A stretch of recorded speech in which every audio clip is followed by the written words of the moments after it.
AP రాజధానిపై Jagan కీలక వ్యాఖ్యలు చేశారు. రాజధానిగా ప్లాన్ ఏ కింద వైజాగ్ అన్నామని, న్యాయ రాజధానిగా కర్నూలు, అమరావతిని లెజిస్లేచర్ రాజధానిగా చెప్పామని చెప్పారు. ప్లాన్ బి కింద మావిగన్ అన్నామని వెల్లడించారు. మచిలీపట్నం, విజయవాడ, గుంటూరును కలిపే రాజధాని గ్రోత్ కారిడార్ గా మావిగన్ను సూచించామన్నారు. అమరావతిలో కట్టే బిల్డింగ్లు ఇక్కడ కట్టాలన్నారు. 2 ఏళ్లలో 3.52 లక్షల కోట్లు అప్పులు తెచ్చారని కూటమి ప్రభుత్వంపై మండిపడ్డారు. అమరావతిలో ఖర్చులు భారీగా పెరిగాయన్నారు. చదరపు అడుగుకు 14,000 ఖర్చు చేస్తారా అని ప్రశ్నించారు. మచిలీపట్నంలో నుంచి విజయవాడలో నుంచి విఐ, గుంటూరులో నుంచి గన్ను. మావిగన్ అని చెప్పి ఈ 110 కిలోమీటర్లు ఈ ఎకనామిక్ కారిడార్ కింద, క్యాపిటల్ కారిడార్ కింద డిక్లేర్ చేసి ఆ కట్టే బిల్డింగ్లు ఆడ కట్టుకోకుండా ఇక్కడ కట్టయ్యా. 2 లక్షల కోట్లలో నువ్వు పెట్టే అమౌంట్లో 10% ఇక్కడ పెడితే చాలయ్యా. ఆ రోడ్ల కనెక్టివిటీని కొంచెం ఇంప్రూవ్ చేస్తే చాలు. బ్రహ్మాండమైన రాజధాని ఇక్కడే తయారవుతుంది. డే 1 నుంచే రాజధాని వస్తుంది. ఒక గ్రోత్ ఇంజిన్ తయారవుతుంది. కనీసం 20 ఏళ్ళ తర్వాత అయినా మన పిల్లలు ఉద్యోగాల కోసం ఎక్కడికెక్కడికో పోవాల్సిన అవసరం లేకుండా మా మావిగన్లోనే ఉద్యోగాలు దొరుకుతాయ్యా అని చెప్పి అని చిలకకి చెప్పినట్టు చెప్పినా ప్రజలకు తోడుగా ఉందని చెప్పి గర్వంగా కూడా ఈరోజు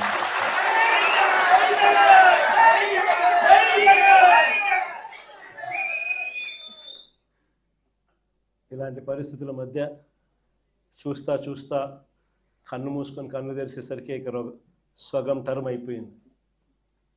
5 ఏళ్ల కాలంలో సగం టర్మ్ అయిపోయింది. ఇక మిగిలినది మరో సగం టర్మే.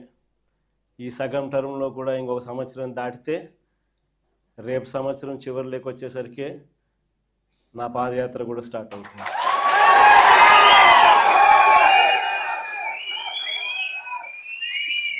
దాని తర్వాత 1.5 సంవత్సరం నేను కూడా రోడ్డు మీదనే ప్రజలతోనే ప్రతి నియోజకవర్గము తిరుగుతూ వస్తా.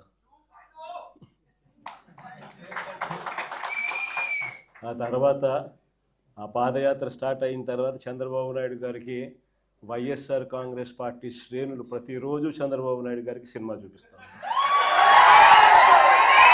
చంద్రబాబు నాయుడు గారికి మోస్ట్ ప్రాక్టికల్ సొల్యూషన్ ఇచ్చినాం మనం. అయ్యా చంద్రబాబు గారు, రాష్ట్రానికి ఇప్పుడే కాదు, మీరు చేస్తూ ఉన్న చర్యలతో రాష్ట్రానికి ఎప్పటికీ క్యాపిటల్ లేకుండా చేస్తూ ఉన్నారు.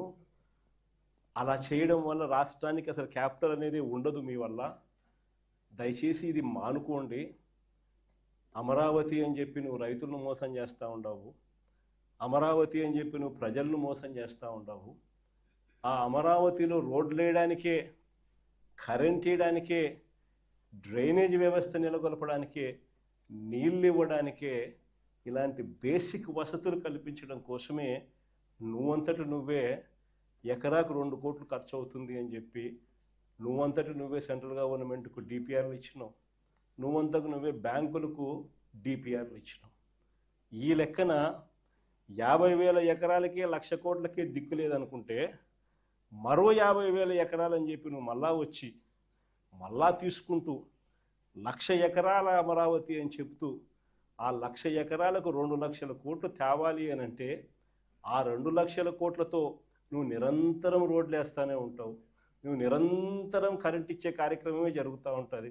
నువ్వు నిరంతరం డ్రైనేజ్ పనులే చేస్తూ ఉంటావు. నువ్వు నిరంతరం నీళ్ళు ఇచ్చేదాని కోసమే నువ్వు అవస్థ పడతా ఉంటే ఇక రాజధాని ఎప్పుడు వస్తుంది? ఎన్ని దశాబ్దాలు పడుతుంది? ఇప్పటికే 12 ఏళ్ళు అయిపోయింది. 2014 నుంచి ఇప్పటికే దిక్కు దివానం లేదు. ఇంకా ఎన్ని దశాబ్దాలు పడుతుందో తెలియదు. డబ్బంతా రోడ్లకే ఖర్చు అవుతుంది. డబ్బంతా కరెంట్ వేయడానికి ఖర్చు అవుతుంది. డబ్బంతా డ్రైనేజీలు పెట్టడానికే ఖర్చు అవుతుంది. ఇంకా ఎన్ని దశాబ్దాలు పడుతుందో. ఆ దశాబ్దాల కాలంలో ఈ 2 లక్షల కోట్ల విలువ పూర్తి చేయడానికి 4 లక్షలు అవుతుందో 10 లక్షల కోట్లు అవుతుందో. చివరికి 12 ఏళ్ల తర్వాత కూడా ఈ పొద్దు రాష్ట్రానికి రాజధాని లేదు. ఇంకా 20 ఏళ్ళ తర్వాత కూడా మన పరిస్థితి ఏమిటంటే అప్పుడు కూడా రాష్ట్రానికి రాజధాని కనిపించదయ్యా. అయ్యా చంద్రబాబు, ఇది మానుకో. ఆ 2 లక్షల కోట్లలో 10% పెడితే చాలు. 10% పెడితే చాలు. మేము ఇంతకుముందు మంచి ఆలోచన చెప్పినా నేను నీకు. ఇంతకుముందు ప్లాన్ ఏ కింద రాష్ట్రంలో అన్నిటికన్నా పెద్ద సిటీ విశాఖపట్నం, దాంట్లో పెడితే అసలు ఎటువంటి ఖర్చు అవసరం లేదు. కర్నూలులో న్యాయ రాజధాని కింద అప్పట్లో కర్నూలుకు మనం మాటిచ్చినాము, అది నెరవేరుస్తూ అక్కడ న్యాయ రాజధాని పెడుతూ ఇక్కడే అమరావతిలో లెజిస్లేటివ్ శాసన రాజధానిని కూడా తీసుకొస్తే బాగుంటుందయ్యా అని చెప్తే నానా యాగి చేసి రాజకీయాలు చేసి అది వద్దు అన్నారు. సరే పోనీ అది వద్దు, పోనీ ఈ ప్రాంతంలో అయినా కానీ నువ్వు చేసే పనికి అసలు రాజధాని లేకుండా పోతుందయ్యా. ఆ పని చేయకుండా కనీసం ఇక్కడైనా ఆలోచన చేయి. మచిలీపట్నంలో నువ్వు కాదయ్యా పోర్టు కట్టింది, మేం కట్టాం. మచిలీపట్నంలో పోర్టు మనం కట్టాం. మన హయాంలోనే మనం భూములు తీసుకుంటాం, మన హయాంలోనే మనము అనుమతులు తీసుకొచ్చినాం, మన హయాంలోనే మనం ఫైనాన్షియల్ క్లోజర్ చేసినాం, మన హయాంలోనే మనం బ్యాంకులతో నీట్గా టైఅప్ కూడా చేసి స్టార్ట్ చేసి 30-40% వర్కులు కూడా పూర్తి చేసినాం మన హయాంలోనే. ఆ పోర్టు అయిపోతుంది. మచిలీపట్నం నుంచి విజయవాడకు కేవలం 70 కిలోమీటర్లు, విజయవాడ నుంచి గుంటూరుకు మరో 40 కిలోమీటర్లు, మొత్తం ఈ 110 కిలోమీటర్లు హైవే ఉందయ్యా. విజయవాడలో ఇంటర్నేషనల్ ఎయిర్పోర్ట్ ఉంది, మచిలీపట్నంలో పోర్ట్ వస్తూ ఉంది. ఈ హైవేకి అటు ఇటుగా ఎక్కడ నువ్వు కట్టే ఆ బిల్డింగులు ఇక్కడ కడితే దీన్నే మచిలీపట్నంలో నుంచి మా, విజయవాడలో నుంచి విఐ, గుంటూరులో నుంచి గన్ను, మావిగన్ అని చెప్పి ఈ 110 కిలోమీటర్లు ఈ ఎకనామిక్ కారిడార్ కింద, క్యాపిటల్ కారిడార్ కింద డిక్లేర్ చేసి ఆ కట్టే బిల్డింగ్లు ఆడ కట్టుకోకుండా ఇక్కడ కట్టయ్యా. 2 లక్షల కోట్లలో నువ్వు పెట్టే అమౌంట్లో 10% ఇక్కడ పెడితే చాలయ్యా. ఆ రోడ్ల కనెక్టివిటీని కొంచెం ఇంప్రూవ్ చేస్తే చాలు, బ్రహ్మాండ